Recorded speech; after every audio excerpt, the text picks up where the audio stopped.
His word in school on Monday and Tuesday. They had a teacher work day and election day. So because of that, I had only half day of work on Tuesday.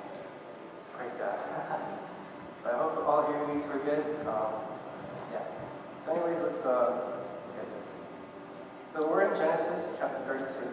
And in this story, we see something actually very interesting and very particular compared to other stories in the Bible. We see God wrestling Jacob, not just spiritually or whatever, how we think, but it's literally a physical wrestling match. God. I know it's kind of hard to wrap our minds around. It's hard for me to wrap my mind around. It's hard to imagine God as someone who's so tangible to where we can actually engage in physical contact. But, Jacob succeeded in participating in this physical match with God all night long, from dusk till dawn. But in the end, it wasn't actually for competition or anything. It wasn't for fun that God came out to wrestle Jacob. But he was actually getting at the very core of Jacob, his heart. He was really after Jacob, so that that God will be Jacob will be transformed through so that's what we're going to be looking at today. So to give you a little bit of background on Jacob, in Genesis 25, right at the beginning of this introduction, we see Jacob as a deceiving man. His name literally means he grasps the heel, or figuratively means he deceives. He was given the name Jacob because when he was coming out of the womb, he was actually holding on to his brother Esau, his right foot. And the term he deceives comes from the illusion that Jacob was trying to actually fool himself to become the firstborn. That's where we get his name from. And later in that same chapter, we see Jacob actually deceive his brother for the first time. And Esau is coming home from the open country, whatever he's doing out there, and he's very fat. And at that time, Jacob he's in the kitchen, he's preparing some stew and some bread. And Esau, being very hungry, is actually to the point of death.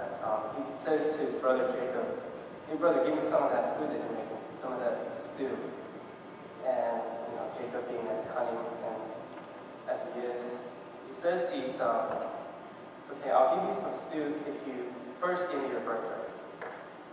And Esau, being the way in that state that he is, he of course gives up his birthright to Jacob in return for some stew. And it says in verse 34, so Esau despised his birthright. Next time we see in chapter 27, Jacob deceives his father, as well as his brother again. And this time his father Isaac is on his deathbed. And he calls for Esau, his firstborn, to go and ask him to kill some wild game and prepare it for him, so he can have that one last final meal before he dies, the food that he likes to eat. And also so that he can give Esau his blessing before he goes. And so then Esau goes out looking for whatever it is he's hunting. And their mother, Jacob and Esau's mother, gives Jacob the idea to go out to the flock to choose 2 choice young goats to prepare for his father. She also gives him the idea to put on Esau's clothes and some sheepskin so that not only will he smell like him, but he'll also feel like him, because Jacob pretty much had no hair. Actually says that. And Isaac, being the way he is, he can't see clearly. So Jacob goes into the room with the food and Esau's clothes on. And Isaac's a little bit thrown off. He's a little confused. He says to him, "You smell like my firstborn, and you feel like my firstborn, but you sound like Jacob." But in the end, Isaac eventually gave Jacob the blessing that was rightfully Esau's. And it was pretty much utter chaos in the house after this. And upon this event, Jacob flees to live with his uncle Laban. And while he is there, Jacob is the one who's actually being deceived this time. Laban had 2 daughters. Laban had two daughters, Leah and Rachel. And it says that Jacob was working for Laban, and one day Laban goes to him and says, "Hey, you shouldn't be working for me for free. Tell me what your wages are."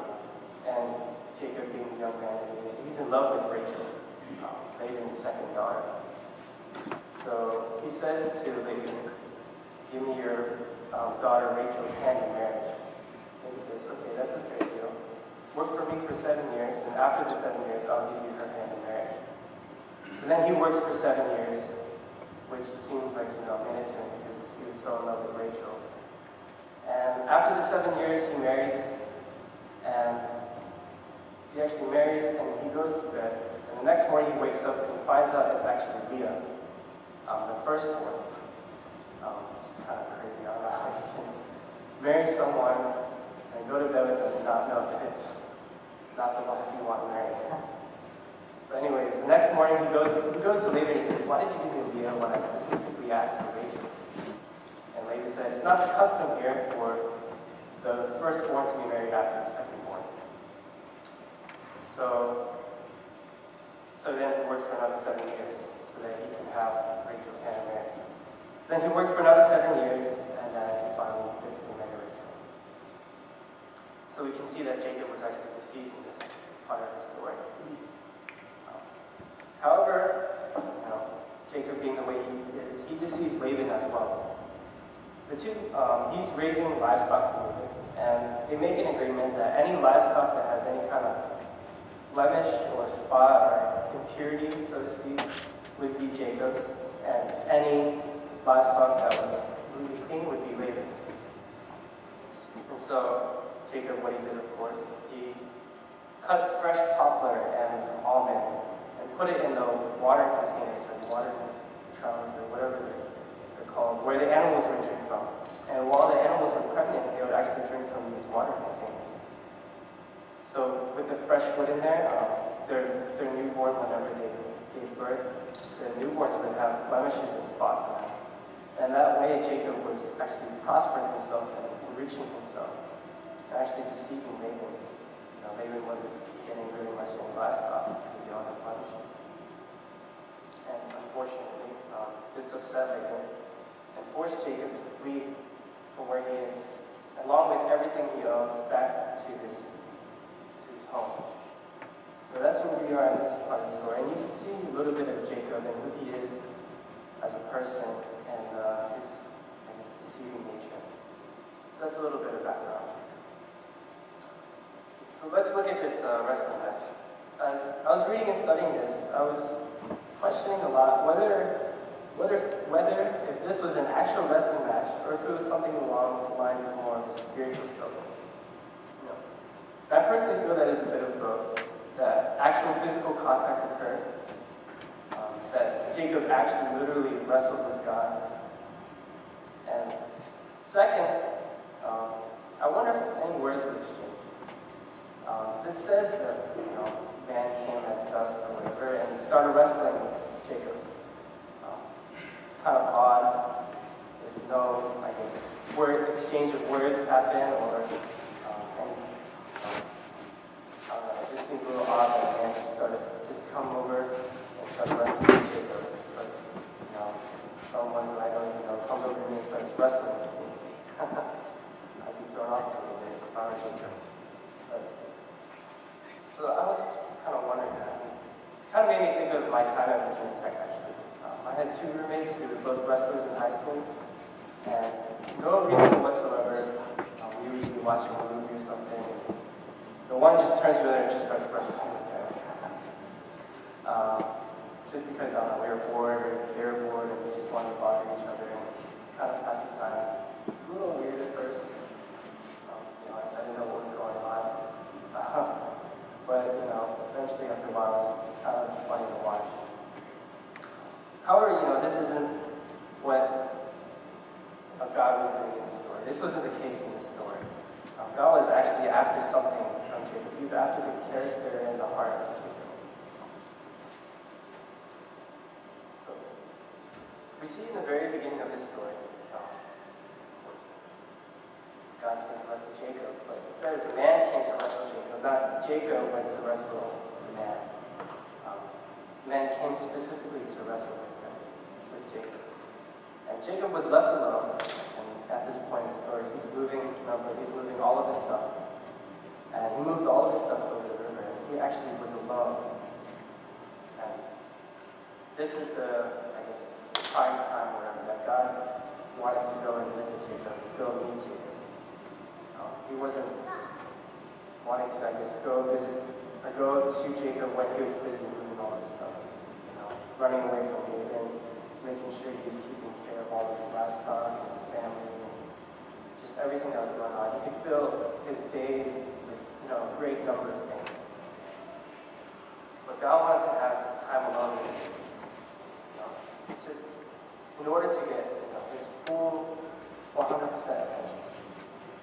And a lot of the time, we're pretty much the same way. We're busy and we're never able to really fully give God our full attention. Our days are filled with work and family and school and all these different things, and we never get time alone with God.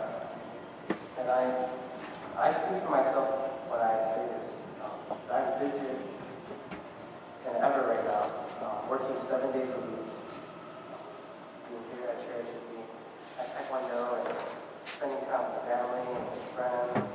It's hard to just find a good amount of time that I can fully give my attention to God and spend that time alone with Him. So why did God come to us with Jacob? Like I said before, God wanted to. He wanted all of Jacob's precious characteristics and specifically his deceiving and scheming nature. God was after this part of Jacob, but God didn't magically zap it away or anything like that, but rather wrestle with Jacob so that he would give that part of himself up to God on his own accord. But we can see in the story that he wasn't going to give this up easily. Jacob wrestled with God all night long. It was literally from dusk to dawn, from sunset to sunrise.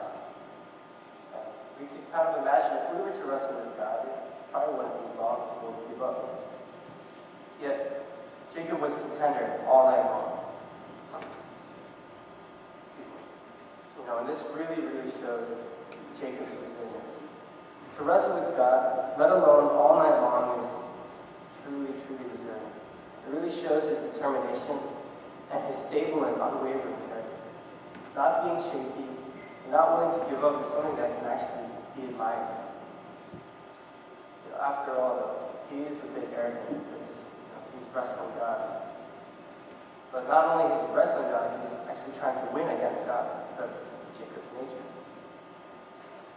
Yet we see in the story that God did not use any supernatural power to overcome Jacob. He didn't use superhuman strength or laser vision or whatever to conquer Jacob.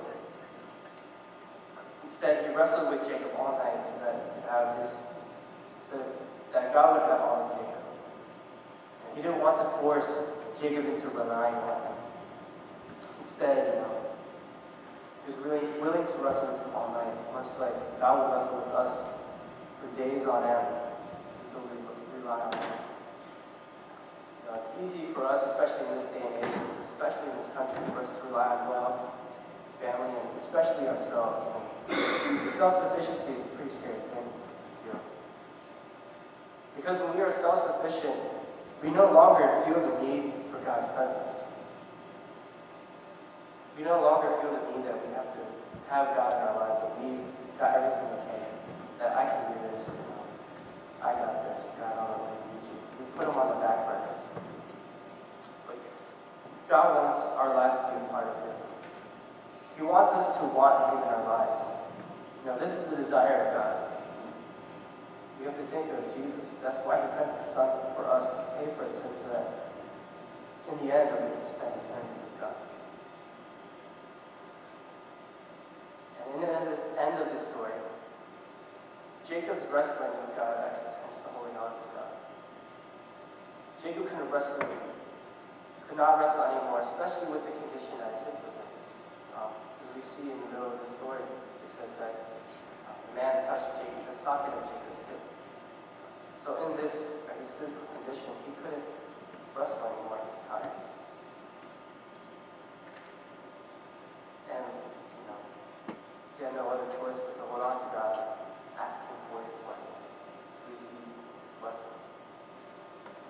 past, you see that Jacob was always scheming to get his way. Even from birth, he was always trying to come out on top and become first. But here the tides have changed a little bit. Jacob fought and fought with God so he could come out on top. But once he realizes that he can't win this wrestling match, there's nothing else to do but to just hold on to God until he receives his blessing. Jacob's fighting against God actually turns to fighting, holding on to God. And we struggle in life as well. And sometimes, a lot of the times, we struggle against God. In the past couple of years of college, as well as even to this day for me, I struggle with God. I struggle against God sometimes. Kind of have the mindset I can be a little bit stubborn when it comes to knowing what is best for me. I often have the attitude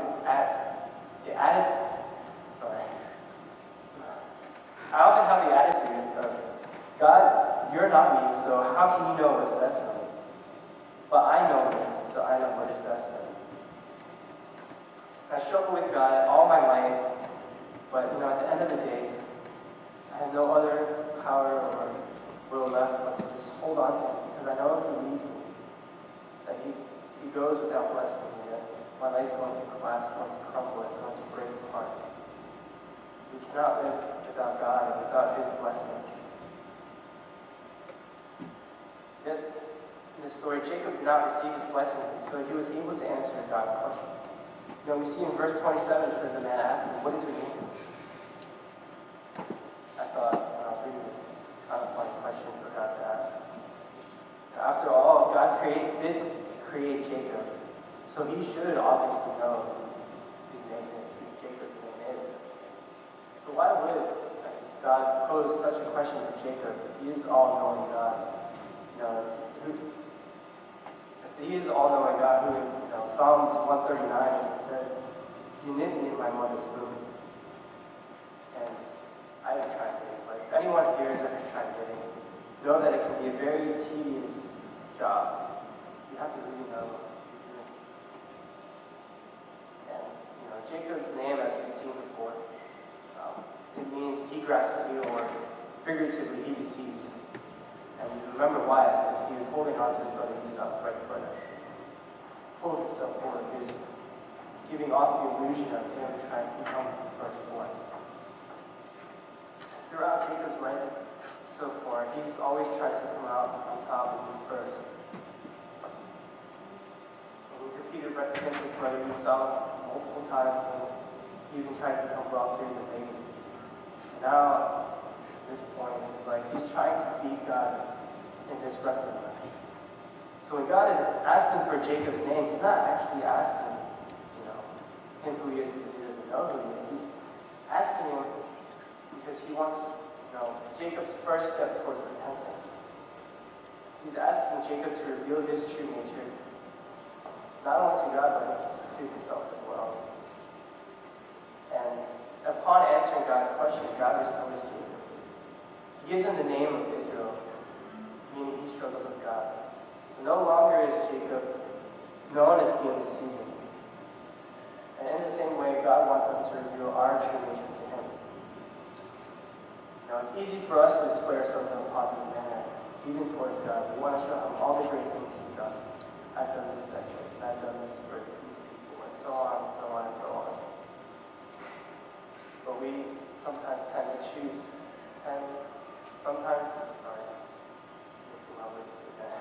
sometimes we choose to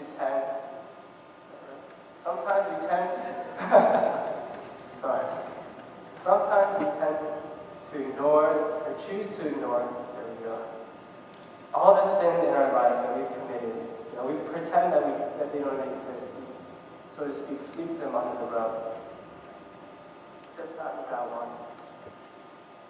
God wants us to reveal all of us to him, not just the positive stuff. Of course, he wants us to go to him and look at all the good things that I've done, but at the same time, not ignoring any of the bad stuff that we've done. God, I'm sorry, I did this today. I did this past week. That's what he really wants. That's what he really desires. To truly confess our true nature to him. And true repentance is essential to being restored to him. And in the end of this wrestling match, Jacob actually won. He received his blessings and he was restored. He won because he finally gave in. Jacob struggled and struggled with God all night, trying to come out on top until Jacob was weak and had nothing else to do but to hold on to God until he received his blessing. And we can see this really only happened when Jacob confessed his true nature to God and finally let God find Jacob.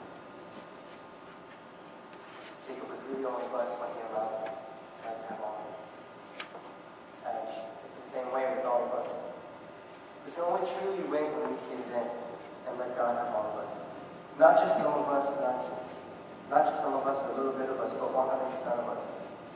Like I said before, God wants you to have us. He wants all of us. And when we truly repent, we go into a place of letting go of our own lives and letting God take control of our lives. True repentance involves not just confessing our sins, but letting God take over our lives, become the guide and the leader of our lives. And it can be scary to lose control in our lives. But when we let God take control, it leads to a new restored life, as we see with Jacob being restored. And we know that we can't get into heaven on our own accord. We can't. And there's two good things getting to heaven.